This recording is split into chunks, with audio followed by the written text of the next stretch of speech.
बिस्मिल्लाहिर्रहमानिर्रहीम। मैं मोहम्मद फवाद, आप सब देख रहे हैं माइंड एक्सपेंशन। अच्छा, जो हमने सीरीज स्टार्ट किया था अबाउट द ब्रेन और नर्वस सिस्टम, तो उसका आज दूसरा लेक्चर है और आज हम डिस्कस करेंगे फॉर ब्रेन, जो बड़ा इंपॉर्टेंट लेक्चर है अबाउट द ब्रेन। तो चले स्टार्ट करते हैं फॉर ब्रेन। अच्छा, हमने ये बात डिस्कस की थी कि पावर ब्रेन को हमने दूसरा नाम भी कहा था कि जो इसका दूसरा नाम है इसको हम प्रोजॉन से प्लान भी कहते हैं। हमने ये बात की थी कि जो नर्वस सिस्टम है वो बेसिकली दो में डिवाइडेड था। एक को हमने कहा था पेरिफेरल नर्वस सिस्टम और दूसरे को हमने कहा था सेंट्रल नर्वस सिस्टम।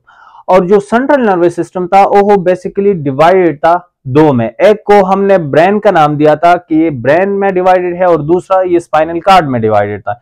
यानी ये जो रीजन था ये सारा ब्रेन था और ये जो रीजन था ये बेसिकली क्या था, स्पाइनल कार्ड था। तो हमने बात की थी कि जो हमारे साथ नर्वस सिस्टम होता है वो दो में है और फिर जो सेंट्रल नर्वस सिस्टम है वो भी बेसिकली ब्रेन और स्पाइनल कार्ड के अंदर डिवाइडेड होता है। फिर हमने बात की थी कि जो ह्यूमन ब्रेन है वो बेसिकली तीन में डिवाइडेड होता है। एक को हमने नाम दिया था फोर ब्रेन, दूसरे को हमने कहा था मिड ब्रेन और तीसरे को हमने कहा था हाइंड ब्रेन। तो आज जो हमारा लेक्चर होगा वो अबाउट द फोर ब्रेन होगा। तो हम कोशिश करेंगे कि फोर ब्रेन की टिलॉन से प्लान को हम कवर करें, क्योंकि फिर हम नेक्स्ट जो है डियॉन से प्लान पे भी बात करेंगे। तो जो हमारा फोर ब्रेन है वो बेसिकली दो में डिवाइडेड है। एक को हम टिलॉन से प्लान कहते हैं और दूसरे को हम डियॉन से प्लान कहते हैं। लेकिन हम इस पर्टिकुलर लेक्चर के अंदर हम टिलॉन से प्लान पे बात करेंगे कि टिलॉन से प्लान कौन सी रीजन है ब्रेन का। तो जो टिलॉन से प्लान है वो बेसिकली डिवाइडेड होता है सेरेब्रम में और ओल्फैक्टरी बल्ब में। तो जो सेरेब्रम होता है ये हमने बात की थी कि ये ब्रेन का सबसे लार्जेस्ट और कॉम्प्लिकेटेड पार्ट होता है। और ये जो सेरेब्रम होता है ये बेसिकली आता है टिलॉन से प्लान के अंदर। और टिलॉन से प्लान के अंदर जो दूसरा स्ट्रक्चर आता है उसको हम नाम देते हैं ओल्फैक्टरी बल्ब। तो सबसे पहले मैं टिलॉन से प्लान में से सेरेब्रम को डिस्कस कर देता हूं कि सेरेब्रम बेसिकली जो हमारी ब्रेन होती है उसका सबसे लार्जेस्ट पार्ट है। और ये जो पार्ट है ये बेसिकली फोल्डिंग या कन्वोल्यूटेड फॉर्म में होता है। तो इसकी जो कन्वोल्यूशन होती है ये बेसिकली रिलेटेड होता है इंटेलिजेंस के साथ। तो इसमें अगर हम बर्थ की बात करें तो बर्थ में इसकी कन्वोल्यूशन इतनी नहीं होती, लेकिन जैसा जैसा बंदा बढ़ जाता है तो इसकी कन्वोल्यूशन भी साथ में बढ़ जाती है और ये ज्यादा इसकी जो हेमिस्फेयर्स होते हैं ये ज्यादा कन्वोल्यूटेड हो जाते हैं साथ साथ। तो जब इसकी कन्वोल्यूशन जितनी ज्यादा बढ़ती है तो ये सरफेस एरिया प्रोवाइड करता है और बहुत सारी इंफॉर्मेशन इसके अंदर आ जाता है। तो हम ये कह सकते हैं कि ये रिलेट करता है इंटेलिजेंस के साथ। तो जो हमारे साथ सेरेब्रम होता है, सेरेब्रम बेसिकली दो में डिवाइडेड होता है। सेरेब्रम की अगर हम बात करें तो ये दो पार्ट में डिवाइडेड होता है इस तरह से। एक को हम नाम देते हैं राइट सेरेब्रल हेमिस्फेयर और दूसरे को हम नाम देते हैं लेफ्ट सेरेब्रल हेमिस्फेयर। तो ये एक राइट सेरेब्रल हेमिस्फेयर है और एक को हम नाम देते हैं लेफ्ट सेरेब्रल हेमिस्फेयर। और जो राइट सेरेब्रल हेमिस्फेयर होता है ये कनेक्टेड होता है लेफ्ट सेरेब्रल हेमिस्फेयर के साथ। और जो चीज इसको एक दूसरे के साथ कनेक्ट करते हैं उसको बेसिकली हम नाम देते हैं कर्पस कोलोजम। कर्पस कोलोजम एक बैंड ऑफ न्यूरॉन्स होती है, या हम कह सकते हैं कि ये एक्सॉन का ट्रैक होता है। बेसिकली ये एक्सॉन का ट्रैक होता है या नर्व फाइबर होती है जो क्या करती है, जो राइट सेरेब्रल हेमिस्फेयर और लेफ्ट सेरेब्रल हेमिस्फेयर को आपस में क्या करती है, कनेक्ट करती है।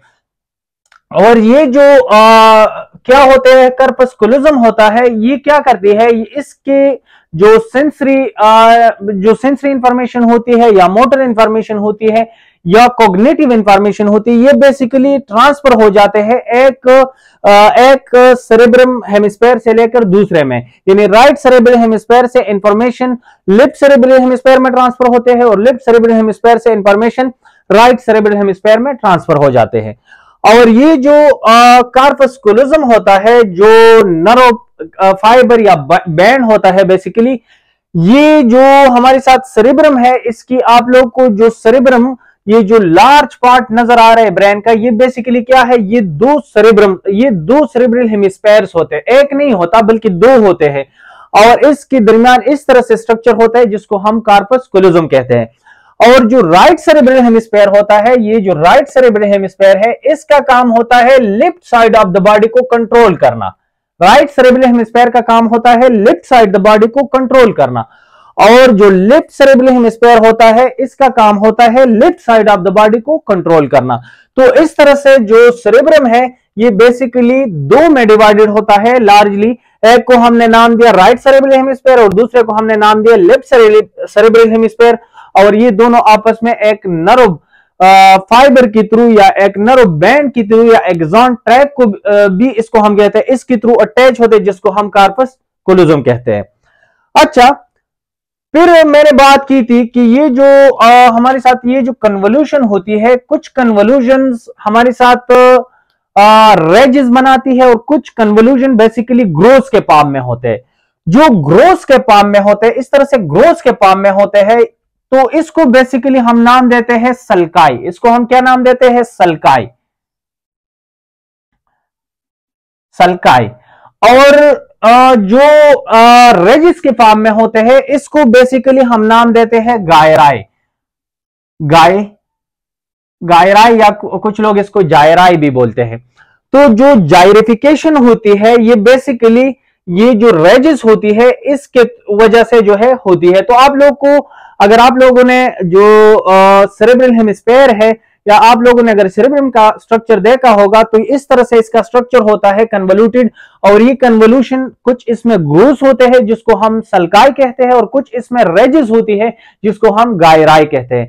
तो बेसिकली इसके अंदर ये दो स्ट्रक्चर जो है आप लोग को बड़ी ऑब्वियस नजर आएंगे। तो अब हमने बात की सेरेब्रम की जो मेन हेमिस्फेयर्स थी, या जो सेरेब्रम की दो हेलोस थी, उसकी हमने बात की।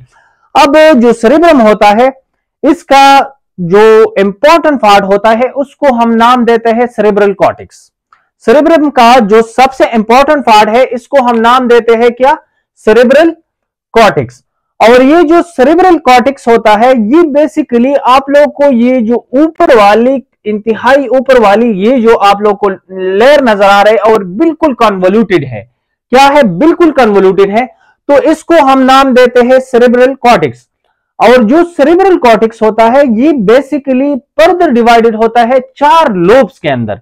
और ये सेरेब्रल कॉर्टेक्स, मैंने लास्ट लेक्चर में भी बात की थी कि ये जो सेरेब्रल कॉर्टेक्स है, ये बेसिकली इसके अंदर हमारे साथ बहुत सारे जो सेल बॉडीज होते हैं, वो आपस में अटैच हो जाते हैं। और बहुत सारी सेल बॉडीज जब आपस में अटैच हो जाते हैं, तो ये एक स्ट्रक्चर बनाता है जिसको हम नाम देते हैं सेरेब्रल कॉर्टेक्स। और जब हम थोड़ा सा नीचे आए, तो यहां पर जो स्ट्रक्चर होता है, इसको हम सेरेब्रल मेडुला कहते हैं। तो उसके अंदर हमारे साथ एक्सॉन का जो है कॉम्बिनेशन होता है या कलेक्शन होता है। तो उस एक्सॉन का कॉम्बिनेशन या कलेक्शन, उसको नाम देते हैं सेरेब्रल मेडुला। तो ये बेसिकली नीचे होता है सेरेब्रल कॉर्टेक्स के। और cerebral cortex basically cell body की कनेक्शन होती है, जिसको हम नाम देते हैं ग्रे मैटर। तो ये सेरेब्रल कॉर्टेक्स ग्रे मैटर का कलेक्शन होता है, और जो सेरेब्रल मेडुला होता है, ये बेसिकली व्हाइट मैटर का कनेक्शन होता है। तो ये हमने सेरेब्रल कॉर्टेक्स की बात की।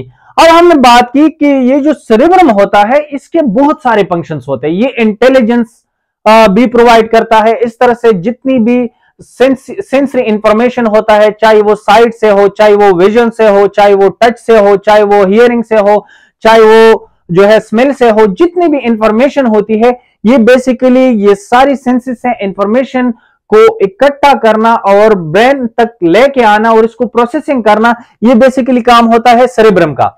लेकिन सेरेब्रम जो है और भी बहुत सारे फंक्शंस परफॉर्म करते हैं, जैसा प्रॉब्लम सॉल्विंग करना, जैसा डिसीजन मेकिंग करना, जैसा हियरिंग जो ऑडिटरी प्रोसेस है उस प्रोसेस को परफॉर्म करना, या बहुत और जितनी प्रोसेस होती है ब्रेन की इंपॉर्टेंट प्रोसेस, वो भी बेसिकली कौन परफॉर्म करता है? वो भी सेरेब्रम परफॉर्म करता है।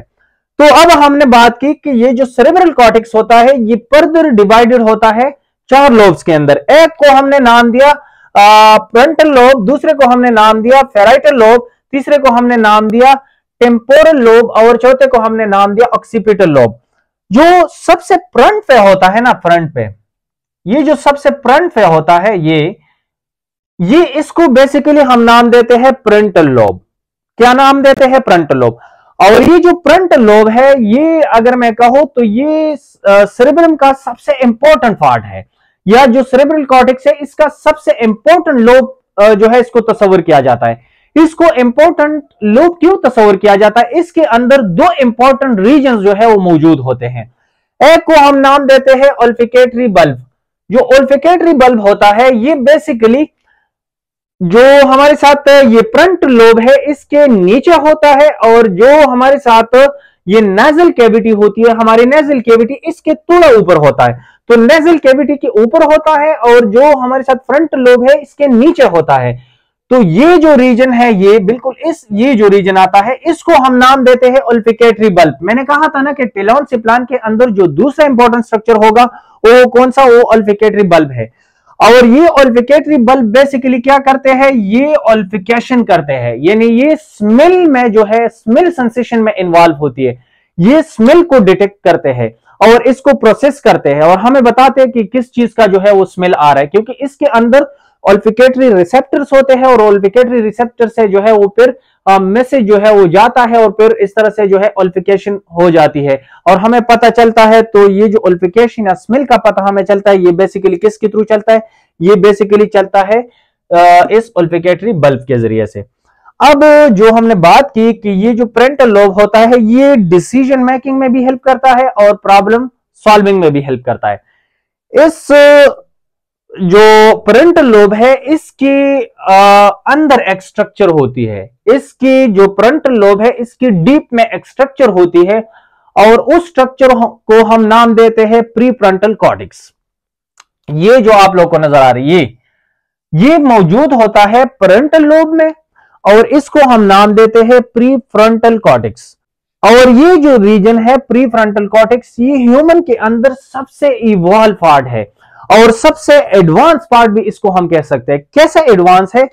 क्योंकि ये जो प्री फ्रंटल कॉर्टेक्स है ये बेसिकली क्या करता है, इसके अंदर हमारे साथ न्यू कॉर्टेक्स होता है और उसके अंदर हमारे साथ स्टेम सेल्स होते हैं। उस न्यू कॉर्टेक्स के अंदर स्टेम सेल्स होते हैं और जितना ये स्टेम सेल्स जो है ये इसकी सरफेस एरिया बढ़ जाता है तो हम कहते हैं कि जितना इसका सरफेस एरिया बढ़ेगा तो बंदा जो है ज्यादा इंटेलेक्चुअल होगा और जितना इसकी थिकनेस बढ़ती है तो हम कहते हैं कि ये जो बंदा है ये ज्यादा डफर है, या ये कह सकते हैं कि जितना इसकी थिकनेस बढ़ेगी तो इस तरह से हमारी जो ब्रेन की फंक्शनलिटी है या जो हमारी क्रिटिकल थिंकिंग है वो कम हो जाती है। तो बेसिकली ये जो प्री फ्रंटल कॉर्टेक्स है ये सबसे इवॉल्व पार्ट है और इसके अंदर जो हमारी क्रिटिकल थिंकिंग होती है, जो एडवांस थिंकिंग होती है, जो कॉम्प्लिकेटेड कॉम्प्लेक्स वे पे हम थिंक कर सकते हो तो ये बेसिकली हम प्री फ्रंटल कॉर्टेक्स के थ्रू करते हैं। और ये प्री फ्रंटल कॉर्टेक्स जो है कहां पर मौजूद होता है? ये बेसिकली फ्रंटल लोब के बिल्कुल डीप में मौजूद है। ये जो हमारा फॉरहेड है इसके बिल्कुल बिहाइंड पे हमारे साथ मौजूद होता है प्री फ्रंटल कॉर्टेक्स और इसकी वजह से जो है हम आजकल इतना जो है वो एडवांस हो रहे, जो हमारी कॉग्निटिव रिवोल्यूशन है। तो जो हमारी कॉग्निटिव रिवोल्यूशन है इसका सबसे बड़ी वजह हमारी प्री फ्रंटल कॉर्टेक्स को अच्छी तरह यूज करना, ये इस प्री फ्रंटल कॉर्टेक्स में चेंजेस आना और कॉम्प्लेक्स वे पे थिंक करना। तो ये बेसिकली किसकी वजह से है? ये इस बेहतरीन स्ट्रक्चर की वजह से है जिसको प्री फ्रंटल कॉर्टेक्स कहते हैं, जो क्रिटिकली थिंकिंग में हमें हेल्प देता है। अच्छा, तो ये जो फ्रंटल लोब है ये हमारे साथ क्या करती है? दो मेन इसके काम होते हैं, एक डिसीजन मेकिंग करता है और दूसरा जितनी भी हमारी प्रॉब्लम्स आती है इसको सॉल्व करना। ये किसका काम होता है? ये बेसिकली फ्रंटल लोब का काम होता है, क्योंकि इसके अंदर ही हमारे साथ ये बेहतरीन प्री फ्रंटल कॉर्टेक्स होता है। तो इस वजह से ये जो दो अच्छे काम है ये basically pre frontal lobe perform करता है। इस तरह से फ्रंटल लोब के अंदर एक और इंपॉर्टेंट रीजन होता है जिसको ब्रोकस एरिया कहा जाता है। जिसको क्या कहा जाता है? Broca's area. और ये जो ब्रोकस एरिया है ना ये स्पीच प्रोडक्शन के लिए इंपॉर्टेंट होता है। जो हम बातें करते हैं, जो हम स्पीच करते हैं, जो हम मुसलसल जो है अपनी बातों को कंटिन्यू रख सकते हैं, तो इस कंटिन्यूटी का वजह जो है बेसिकली ये क्या होता है? ये ब्रोकस एरिया होता है। और ये ब्रोकस एरिया हमारे साथ कहां पर मौजूद होता है? ये भी फ्रंटल लोब के अंदर मौजूद होता है। तो जो फ्रंटल लोब है ये बेसिकली इसके अंदर ब्रोकस एरिया होता है, प्री फ्रंटल कॉर्टेक्स होता है और साथ में इसके नीचे जब हम देखें तो इसके अंदर ओल्फिकेटरी बल्ब आता है। तो इस वजह से जो है ये फ्रंटल लोब बहुत ज्यादा इंपॉर्टेंट लोब तस्वर किया जाता है सेरेब्रल कॉर्टेक्स की। अच्छा, अब अगर हम दूसरी लोब की बात करें तो इसको हम नाम देते हैं parietal lobe. Parietal lobe basically इस तरह यहां पर जो है मौजूद होता है, यहां पर ये जो रीजन आता है यहां पर हमारे साथ क्या मौजूद होता है, पैराइटल लोब। और जो पैराइटल लोब होता है ये हमारे साथ जो स्पेशियल ओरिएंटेशन होती है, स्पेशियल ओरिएंटेशन से मुराद ये है कि हमें इस चीज का तस्वर देना कि हम कहां पर है। स्पेशियल मीन स्पेस से जो है ये क्या करता है, रिलेट करता है कि हम कहां पर है, कहां पर मौजूद है। तो ये ओरिएंटेशन देना, हम किस तरह से स्पेस में जो है मौजूद है और हमारी एग्जिस्टिंग किस तरह से है, हम कहां जा रहे हैं, ये सारा जो स्पेशियल अवेयरनेस है बेसिकली ये कौन देता है, ये हमारे साथ पैराइटल लोब का काम होता है। या जितनी भी सेंसरी प्रोसेस होता है, जो हमारी सेंसेस से जितनी जो है वो मैसेजेस आते हैं और इसको इस पे प्रोसेस करना, ये बेसिकली सेंसरी प्रोसेस कहलाता है। तो जो सेंसरी प्रोसेस है ये बेसिकली कौन करता है, पैराइटल लोब करता है। लेकिन पैराइटल लोब के अंदर भी एक बहुत इंपॉर्टेंट जो है रीजन मौजूद है जिसको सोमैटोसेंसरी कॉर्टेक्स कहा जाता है। जो सोमैटोसेंसरी कॉर्टेक्स है इसका काम होता है हमारी जो टच होती है, हमारी जो टेम्परेचर होता है या हमारी जो पेन होती है इसको प्रोसेस करना। जो पेन होता है ना, हमें ये फील होता है कि अब हमें पेन जो है महसूस हो रहा है। इस तरह से जो हमें टेम्परेचर या हमारी जो टच होती है, ये टच की सेंसेशन, हमारी पेन की सेंसेशन या हमारी जो टेम्परेचर की सेंसेशन है, इसको फील करना, इसको प्रोसेस करना, ये बेसिकली काम होता है सोमैटोसेंसरी कॉर्टेक्स का। तो आप खुद सोच लें कि सोमैटोसेंसरी कॉर्टेक्स कितना इंपॉर्टेंट रोल प्ले करता है कि हमें ये बताता है कि हमारी टेम्परेचर, हमें जो है गर्मी लगती है तो इसको प्रोसेस करना हमें पता चलता है, हमें पेन होता है या हमें जो है टच किसी चीज से हम टच हो जाते हैं या कोई हमें टच करता है तो हमें पता चलता है। This is due to the parietal lobe and this is due to the very special region in parietal lobe which is called somatosensory cortex.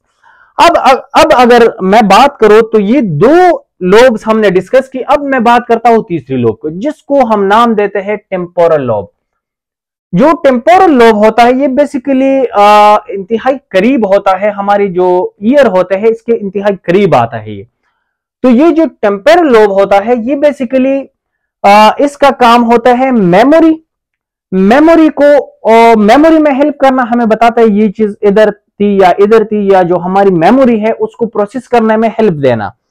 दूसरी बात, इसका जो इंपॉर्टेंट बात है ये ऑडिटरी प्रोसेसिंग करती है। ऑडिटरी प्रोसेसिंग से ये है कि हमारी हियरिंग है, हमें कोई बात करता है तो उसको हम क्या करते हैं, उसको हम सुन लेते हैं। तो ये जो सुनना और इस तरह से ब्रेन को मैसेज जाना और फिर उसको प्रोसेस करना, तो ये कहलाता है ऑडिटरी प्रोसेसिंग। जो ऑडिटरी प्रोसेसिंग है ये काम करता है टेम्पोरल लोब। तो टेम्पोरल लोब का काम क्या होता है, मेमोरी में हेल्प देना और इस तरह से ऑडिटरी प्रोसेसिंग करवाना, ये बेसिकली टेम्पोरल लोब हमारा जो है वो करवाता है। और इसके अंदर भी एक इंपॉर्टेंट रीजन मौजूद होता है जिसको वेर्निकस एरिया कहा जाता है। ये जो वेर्निकस एरिया है ना, इसका काम क्या होता है, वेर्निकस एरिया का काम होता है जो लैंग्वेज है इसको अंडरस्टैंड करना। कोई हमें बात कर रहा है उर्दू में तो हम उसको जल्दी अंडरस्टैंड करते हैं, उसकी डिकोडिंग करना। बेसिकली जो लैंग्वेज डिकोडिंग है ये कौन करता है, ये वेर्निकस एरिया है और ये वेर्निकस एरिया मौजूद होता है टेम्पोरल लोब के अंदर। तो टेम्पोरल लोब हमें ये जो है रिस्पॉन्सिबल होता है फॉर लैंग्वेज अंडरस्टैंडिंग, लैंग्वेज को अच्छी तरह अंडरस्टैंड करना। ये उर्दू बोल रहा है, ये अंग्रेजी बोल रहा है, ये पुश्तो बोल रहा है, ये अरबी बोल रहा है। तो इस तरह से इन लैंग्वेज की अच्छी तरह अंडरस्टैंडिंग ये कौन करता है, ये वेर्निकस एरिया करता है जो कि हमारे साथ टेम्पोरल लोब के अंदर मौजूद होता है। अच्छा, जो सबसे लास्ट वाला लोब है ना, इसको हम नाम देते हैं ऑक्सीपिटल लोब।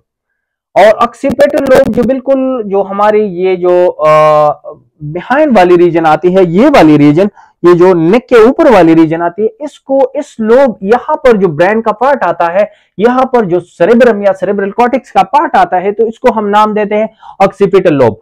और ऑक्सीपिटल लोब का काम होता है विजुअल प्रोसेसिंग करना। विजुअल प्रोसेसिंग से मुराद क्या है कि मैंने कोई चीज देख लिया, ठीक है, तो इसका मैसेज ब्रेन को जाना और इस पे प्रोसेस करना कि ये चीज है, ये है, ये है। इन सारी चीजों को जो है डिस्क्राइमिनेट करना, इन सारी चीजों का एनालिसिस करना, ये बेसिकली विजुअल प्रोसेसिंग कहलाता है। हम कोई किसी चीज को देख लेते हैं तो तो हमें डायरेक्टली पता चलता है, उस पे हमारी ब्रेन जो है वो प्रोसेस करता है कि ये बुक है, ये लैपटॉप है, ये मोबाइल है, ये पेन है, ये किताब है, ये सारी चीजें। तो इनका ये जो प्रोसेसिंग होती है ये बेसिकली विजुअल प्रोसेसिंग कहलाता है। तो ये काम कौन करता है? ये ऑक्सीपिटल लोब करता है। और इस सेरेब्रम के अंदर जो सबसे लास्ट वाले रीजन है ना, इसको हम नाम देते हैं बेसल गंगलिया।